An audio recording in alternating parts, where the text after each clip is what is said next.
ఎవరు ఏ బాధలతో వచ్చారో నీకు తెలుసు. జ్ఞాపకం చేసుకోండి. ప్రతి ఒక్కరూ ప్రార్థన చేసుకుందాం. సకల ఆశీర్వాదములకు కారణభూతుడైన వాడా నీ నామమునకు ఎంతో స్తోత్రం. సర్వశక్తిమంతుడానికే స్తోత్రం. బలవంతుడా నీ నామమునకు ఎంతో స్తోత్రం. మహిమగల మార్షక నీ నామమునకు ఎంతో స్తోత్రం. నిన్న నేడు నిరంతరము ఏకరీతిగా ఉన్నవాడా నీ నామమునకు ఎంతో స్తోత్రం. అత్యున్నత సింహాసనముపై ఆశీనుడై ఉన్నవాడా నీ నామమునకు ఎంతో స్తోత్రము. కుటుంబ ఆశీర్వాద కూడుకును బట్టి నీకు వందనాలు చెల్లించుకుంటున్నాం. మీరు తెచ్చినటువంటి వారిని బట్టి నీకు వందనాలయ్యా. ప్రాణంలో ఉన్నటువంటి వారిని కూడా మీరే త్వరపెట్టి మీరే తీసుకురమని వేడుకొంచున్నాం. ఈ సమయమును మాకు దీవెనకరంగా ఆశీర్వాదకరంగా ఉండులాగన మీరే కృప చూపించమని వేడుకొంచున్నామయ్యా. నీకు వందనాలు.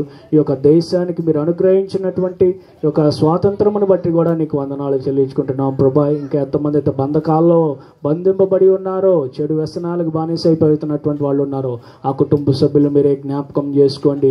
వారిని మీరే వెదక రక్షించమని వేడుకొంచున్నాం ప్రభా. ఉచిత రక్షణను మీరే వారికి అందించమని వేడుకొంచున్నాం ప్రభా. ఈరోజు ప్రభా నేను స్తుతించడానికి, గణపరచడానికి, మా విన్నపములు తెలియపరచడానికి, నీతో సమయమును కేటాయించడానికి ప్రభా, నీతో ఆనందించడానికి ప్రభా, నిన్ను గణపరచడానికి మీరు మాకు ఇచ్చినటువంటి ఒక గొప్ప అవకాశంను బట్టి నీకు వందనాలు చెల్లించుకుంటున్నామయ్యా. ఇప్పుడు పాటలు పాడబోతుండగా చక్కటి స్వరాలు మీరు మాకు దయచేసి మీ పరిశుద్ధాత్మతో మా అందరిని మీరు నింపమని వేడుకొంచు.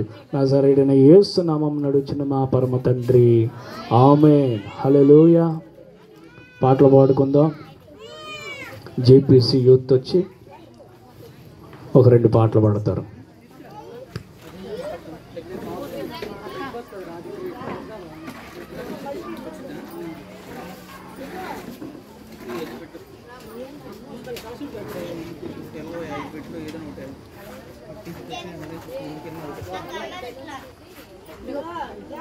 అట్లేరా